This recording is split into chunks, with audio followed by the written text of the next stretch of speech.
There was a murder in Tihar 2 years ago, but now there's trouble in Europe over the same. How a gangster's death in India's biggest jail could block Mehul Choksi's extradition. Well, I'll take you back to May 2023 when inside the high security confines of Tihar Jail, a gangster named Tillu Tajpuri was stabbed over 90 times by rival inmates. This happened while prison guards stood just feet away and watched. The incident captured on chilling CCTV footage sent shockwaves across India.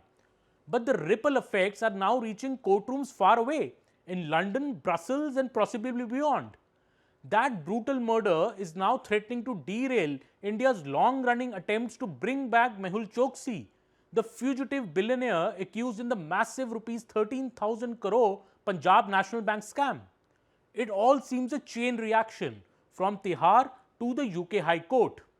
This February, the UK High Court refused India's extradition request for Sanjay Bhandari, a businessman wanted for alleged money laundering and tax fraud. In a landmark judgment, the UK High Court cited inhuman prison conditions and a real risk of harm if Bhandari were to be lodged in the Tihar Jail. At the center of this judgment is the Tillu Tajpuri murder. The court stated that the CCTV footage, which showed 8 prison guards standing idly by as Tajpuri was hacked and stormed to death, offered clear and convincing evidence of systemic failure. The behavior of not just 1 or 2 prison officials but a large group of them in standing by casually and unconcernedly renders implausible the contention that the prison officials would intervene to protect someone like Mr. Bhandari. This is the UK High Court ruling on Sanjay Bhandari. This ruling may have nothing to do with the Mehul Choksi case directly, but it could very well change the game for him. Choksi, who fled India in 2018 and later acquired Antiguan citizenship, is now under legal scrutiny in Belgium, where he is fighting extradition. And like the UK, Belgium is known for its strong human rights standards, especially regarding the treatment of prisoners. Now his legal team is citing a powerful precedent to point to: the UK's refusal to extradite someone due to safe and violent conditions in the very same jail where India plans to detain Choksi. And the argument is simple. If Sanjay Bhandari can't be sent back to India because Tihar is too dangerous, then why should Mehul Choksi be treated any differently? His lawyers will almost certainly argue that Choksi is a high-profile, wealthy and infamous, a prime target for extortion or violence. Also, the Indian media frenzy and the political interest surrounding his case further raises concerns about bias and security his legal team could cite. And above all, Tihar Jail has proven incapable of preventing horrific violence even with CCTV, 24/7 security guards and strict oversight. This is what the UK High Court has ruled in the Bhandari case. Well, India, to its credit, offered an extensive list of reassurances to the UK court during the Bhandari case. It said Bhandari would be held in ward number 4 of Central Jail number 3 in Tihar in a single occupancy cell meant for 4. That the cell is guarded round the clock with CCTV surveillance and body-worn cameras for jail staff, and that senior officials are tasked with frequent monitoring and patrolling. India had insisted that these safeguards would ensure that any detainee extradited would be safe, secure and well treated.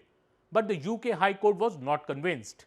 It ruled that the murder of Tajpuri seriously undermines India's reliance on the protection afforded by CCTV and the vigilance of the officials. The UK judgment, in short, the reality on the ground was captured that in all its violent bureaucratic indifference maybe, India's promises ring hollow. The implication of this go far beyond the Mehul Choksi case. India is currently trying to bring back several high-profile fugitives from European nations and the UK. These include Nirav Modi, Vijay Mallya and other economic offenders and even terror suspects. These cases hinge not only on the legal merits alone but also on human rights compatibility between India's justice system and the standards expected by the European courts. The Bhandari ruling, now on public record, and the Tajpuri murder video widely circulated online have handed defense lawyers across Europe a powerful tool to stall or deny extradition. India's legal and diplomatic teams now face a tough challenge: how to rebuild trust in its prison system.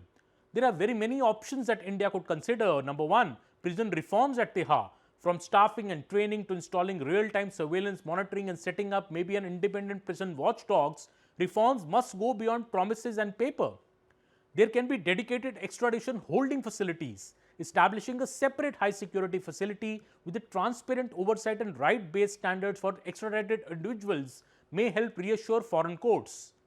There could also be public accountability that prosecutions and penalties for negligent prison staff involved in incidents like the Tajpuri's murder may be necessary to prove commitment to reform. What happened in one jail cell in Tihar has now made onto court records in London, is being discussed in Brussels, and could soon echo through European justice systems for years to come.